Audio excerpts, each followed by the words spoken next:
Il y a quelques semaines est sortie Airflow version 3.0, une nouvelle version majeure qui introduit pas mal de nouveautés et fonctionnalités.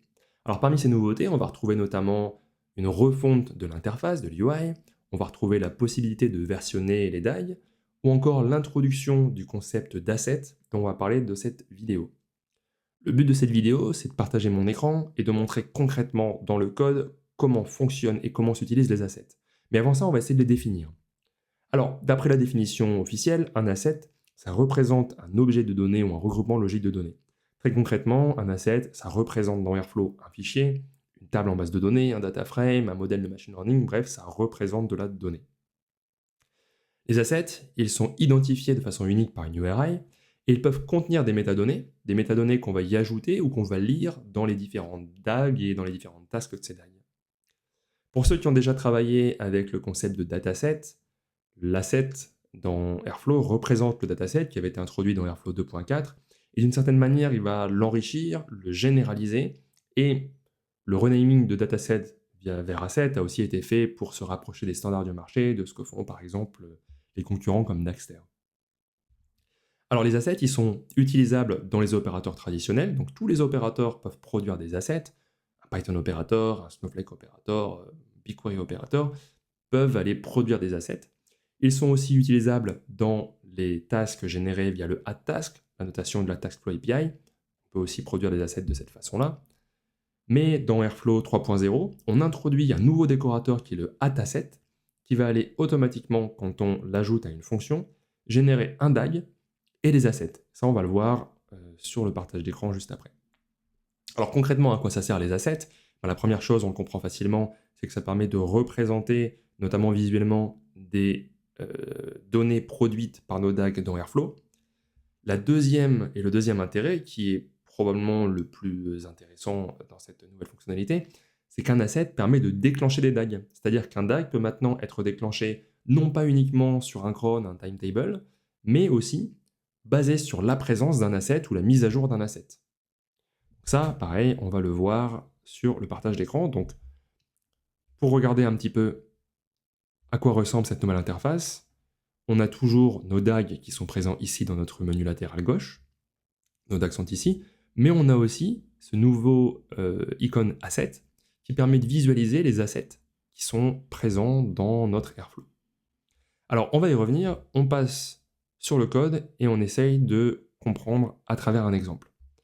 Ici, concrètement, j'ai un fichier qui, pour la démo, contient deux DAG. Un DAG qui produit de la donnée et un DAG qui consomme cette donnée. Ce DAG, je l'ai écrit de manière traditionnelle, avec la notation with DAG, mon ID de DAG, schedulé tous les jours, et j'aurais très bien pu l'écrire avec cette annotation DAG égale DAG, et ici, rajouter mon DAG égale DAG. Ça aurait fonctionné de la même façon. J'aurais très bien pu l'écrire avec la notation introduite dans la TaskFlow API, c'est-à-dire le add_DAG. Tout ça, ça aurait fonctionné et toutes ces annotations sont valables et permettent notamment de générer des assets. Alors concrètement, ce premier DAG, qu'est-ce qu'il fait? Eh bien, il va tout simplement générer de la donnée en appelant une fonction Python. Cette fonction, elle va créer un data frame avec un nombre de lignes aléatoire et elle va retourner ce data frame.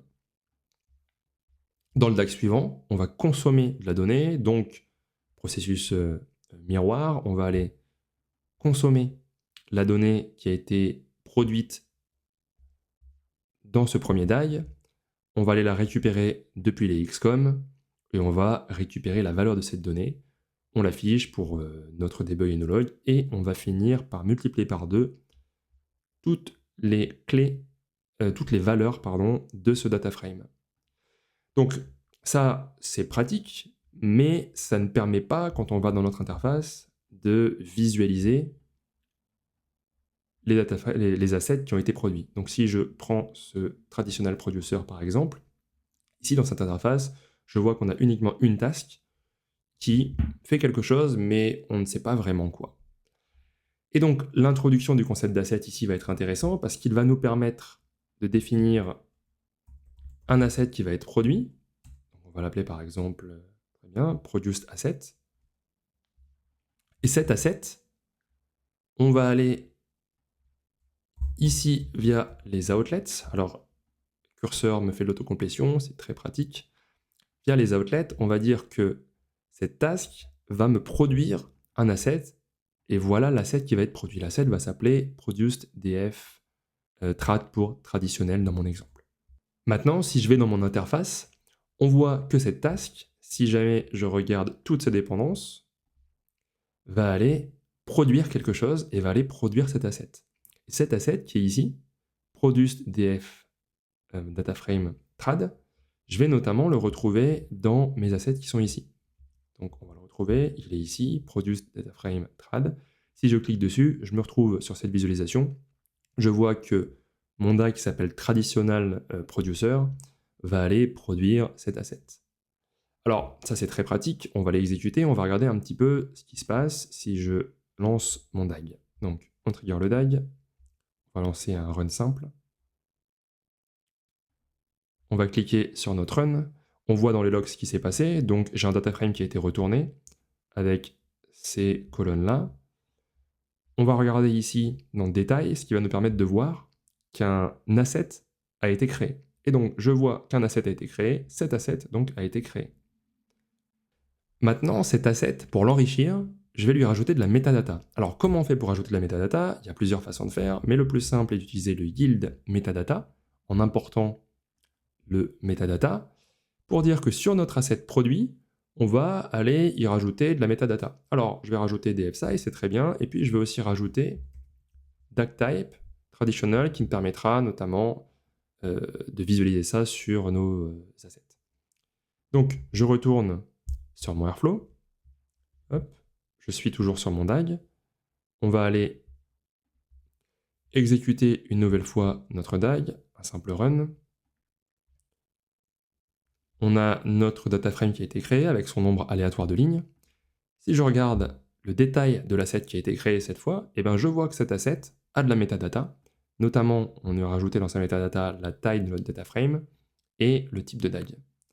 Alors, pour aller un peu plus loin, on va faire en sorte que notre consumer se lance automatiquement quand cet asset a été créé ou mis à jour.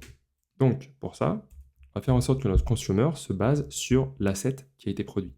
Et puis on va aller encore un peu plus loin, on va faire en sorte que notre consumer ressorte de ça un nouvel asset qui va être notre final asset, qui s'appellera cette fois final df trad pour traditionnel dans mon exemple. Et donc si je vais ici, on va faire la même chose qu'avant, on va lui dire en outlet, tu me ressors un asset qui va s'appeler final asset, et on pourrait très bien dire que dans ce cas aussi, on va lui rajouter de la metadata. Allez, faisons-le. On va faire yield metadata, notre asset, la taille de notre asset, très bien. Et on va lui rajouter aussi traditionnel. Donc, super. Là, on va ressortir de notre asset de la metadata. Pour l'exemple, ça fonctionnerait très bien aussi avec n'importe quel opérateur. Un Snowflake opérateur, on pourra lui rajouter un outlet, puisque finalement, l'outlet est quelque chose qui a été rajouté par Airflow dans le base operator, et tous les opérateurs extend ce base operator. Je retourne dans mon interface, hop, on va aller regarder le chemin complet de la donnée. Alors cette fois, si je me mets sur cette visualisation-là, je vois ici que ce DAG va produire cet asset, et que cet asset va aller trigger ce DAG. Alors, on relance notre DAG, on a un nouveau run qui apparaît ici, il nous a généré nos data.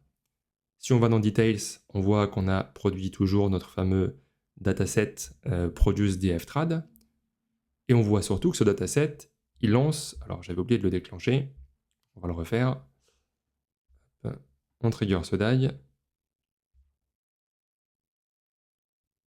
Donc si je me mets dans cette vision, on va regarder toutes les dépendances, left to right, on voit donc que ce premier DAG a produit un premier asset, que cet asset a trigger ce second DAG, et que ce second DAG a lui-même produit un dernier asset. Et voilà, donc cet asset, si je clique dessus, ce dernier asset, on peut voir les métadatas qu'on lui a rajoutés, des fsize, et on avait rajouté le type de DAG qui était traditionnel. Donc voilà comment fonctionnent les assets, comment on peut les ajouter sur les DAG Airflow qui existent déjà, enrichir les DAG Airflow qui existent déjà, en leur ajoutant la production d'assets et des métadatas. Ensuite, on disait qu'on peut aussi utiliser ces assets dans les DAG qui sont définis avec la notation addTask, c'est-à-dire la TaskFlow API. Alors si je prends ce deuxième DAG, on va faire exactement le même chemin. On a un producer, un consumer, le code est pour ainsi dire le même. On regarde dans Airflow, on va retrouver notre DAG qu'on a appelé hop, Task Producer. Je vais tout de suite activer le Task Producer, le Task Consumer. Notre Task Producer, pour le moment, si on le regarde, il ne produit pas d'assets. Donc, on va aller lui en rajouter.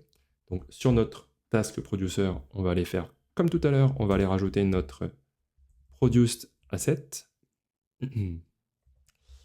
On va rajouter sur notre Consumer le Final Asset. On va faire la même chose, sauf que cette fois, l'outlet ne se met pas dans l'opérateur, comme on n'a pas d'opérateur, mais il se met directement dans le addTask, où on va lui dire que cette task va produire cet outlet.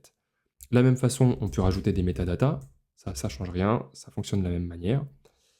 Et on va faire la même chose dans notre consumer. Notre consumer va aller produire un outlet qui sera le final outlet. Et on va aussi en ressortir des métadatas. Donc notre final outlet est ici. Voilà. Maintenant, si je retourne dans mon DAG, donc dans mon task producer, pour l'instant qui n'a pas encore été exécuté, je le lance.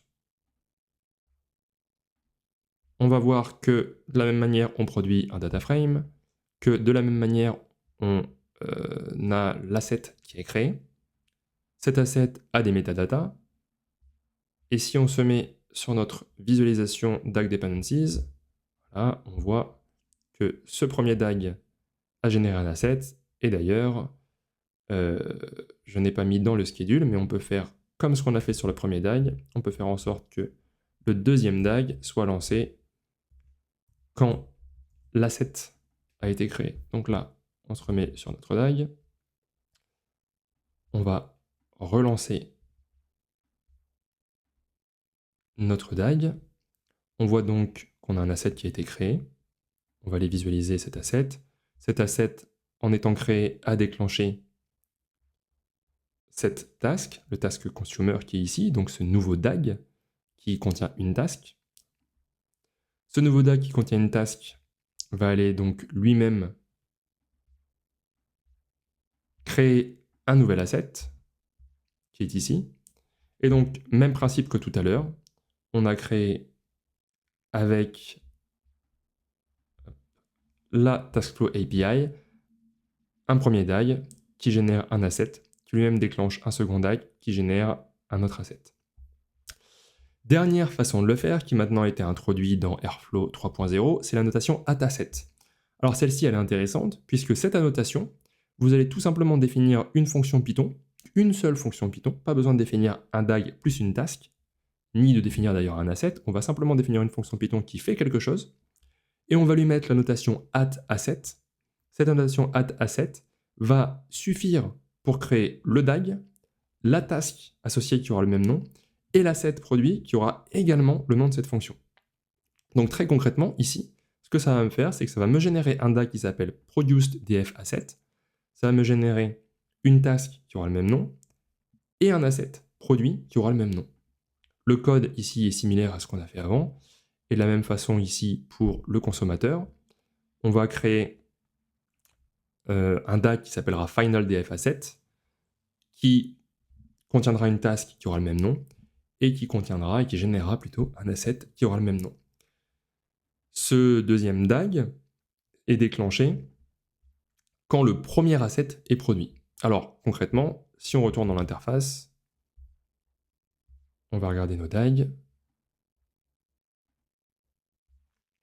Voilà ce dont il s'agit. Donc ProducedDFAsset, je clique dessus. Je vois qu'on a donc notre DAG qui a été produit qui s'appelle ProduceDFAsset, qui contient une task qui s'appelle ProduceDFAsset également, et qui génère un asset qui s'appelle ProduceDFAsset. Si je l'exécute, rien de surprenant, on va avoir la même chose que précédemment, c'est-à-dire que un asset va être créé, qui est celui-ci, ProduceDFAsset. Cet asset va aller lancer le prochain DAG, qui est celui-ci, qui lui-même va aller créer notre dernière asset, df final asset. Maintenant, les URI. Alors, on a dit qu'une des caractéristiques d'un asset, c'était d'être défini par son URI. Et concrètement, je peux le spécifier ici, URI égale produce df asset. Et quelque chose qui est intéressant, c'est que Airflow, dans cette version, nous donne la possibilité d'appeler cet asset comme on veut, c'est juste un texte, mais aussi, dans certains cas, dans le cas de providers qui sont supportés par Airflow, de définir certains types, comme par exemple S3 démo, certains types valides qui sont reconnus comme valides par Airflow.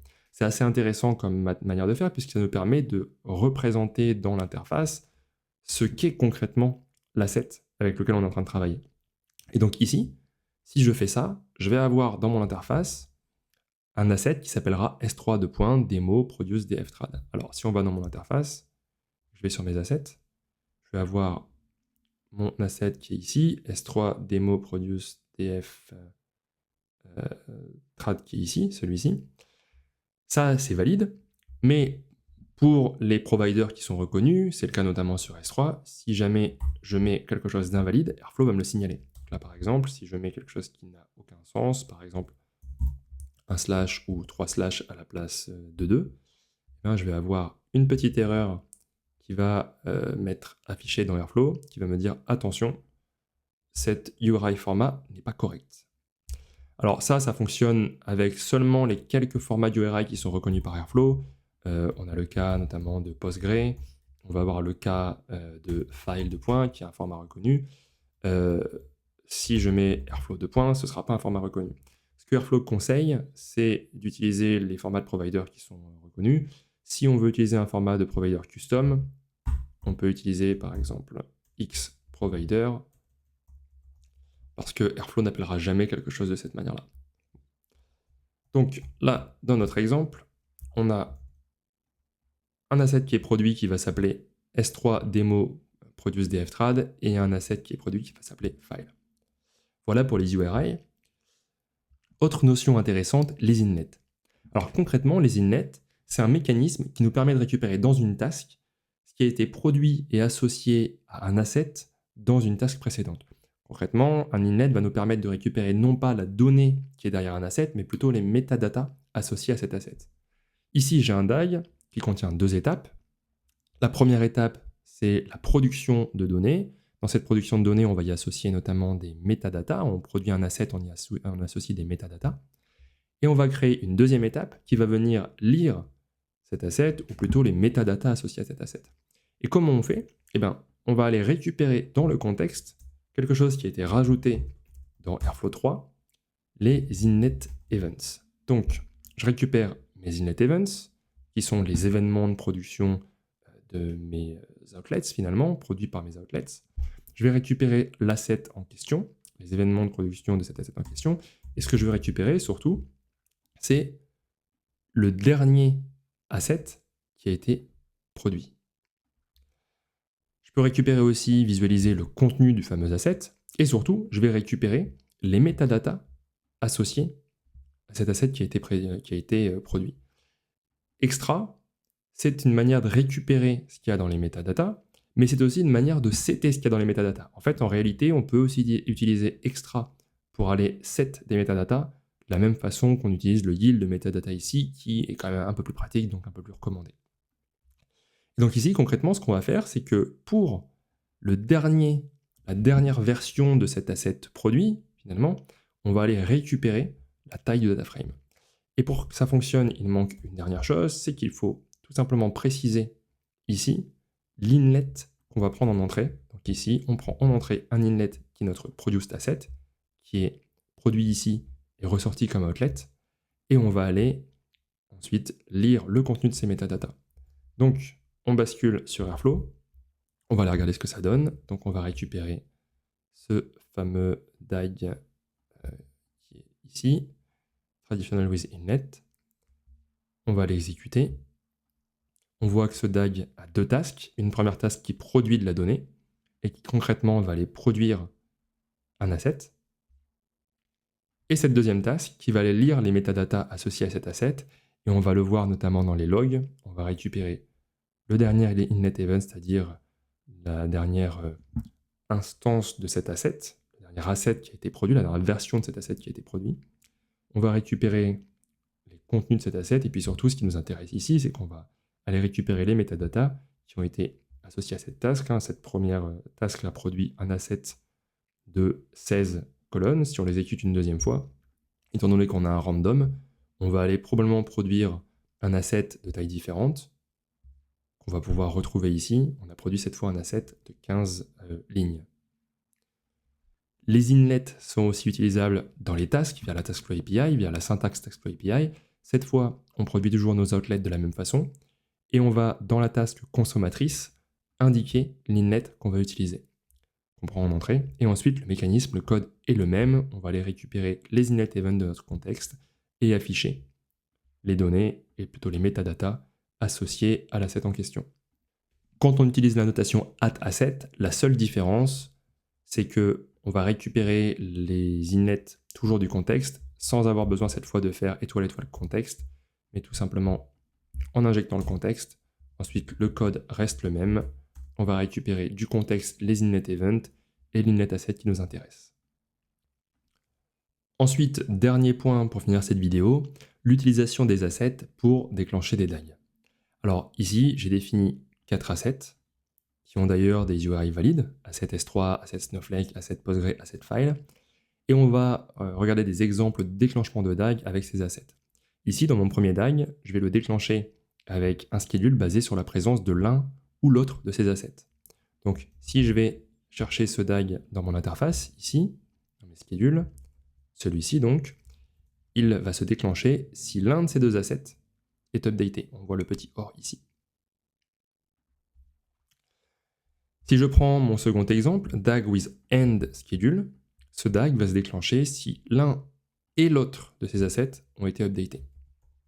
Ici, par exemple, ce DAG with end schedule, il sera déclenché si l'un et l'autre de ces assets ont été updatés. Alors, la différence qu'on a ici d'ailleurs dans l'affichage, elle est assez intéressante, c'est que comme ce DAG n'a jamais été lancé, pour l'instant, la seule information qu'Airflow a, c'est qu'il est déclenché via un asset.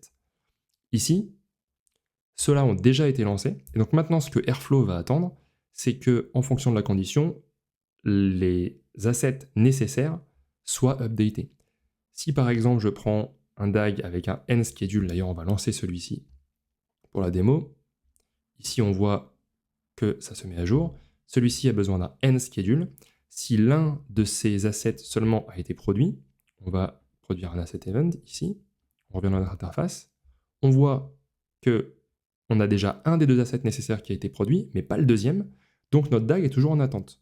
Par contre, si on produit un deuxième asset event, cette fois, notre DAG va se lancer. Hop, le dernier DAG last run vient d'avoir lieu. Celui-ci, pardon, le dernier run vient d'avoir lieu. Et on remet le compteur à 0. On attend maintenant à nouveau que nos deux assets soient présents. Le prochain exemple, on peut avoir quelque chose d'un peu plus compliqué. Il faut que celui-ci soit présent ou alors ça et ça. Donc, c'est cet asset-ci qui est là. Si on regarde les conditions, celui-ci doit être présent ou ces deux-là. Et enfin, cet exemple-là, pour nous montrer qu'on peut utiliser une double condition qui va se baser sur des timetables ou la présence d'assets. Et dans ce cas-là, ce DAG va se déclencher soit quand ce cron va être valide au moment du temps défini dans ce cron, soit quand cette condition va être remplie. Donc si on regarde celui-ci, les conditions de déclenchement ici affichées sont celles-ci, mais on voit également dans l'interface qu'un next DAG run va être prévu quand on va atteindre ce moment-là. Voilà pour la présentation des assets introduits dans Airflow 3. Il reste bien sûr quelques petites subtilités, mais on a vu l'essentiel.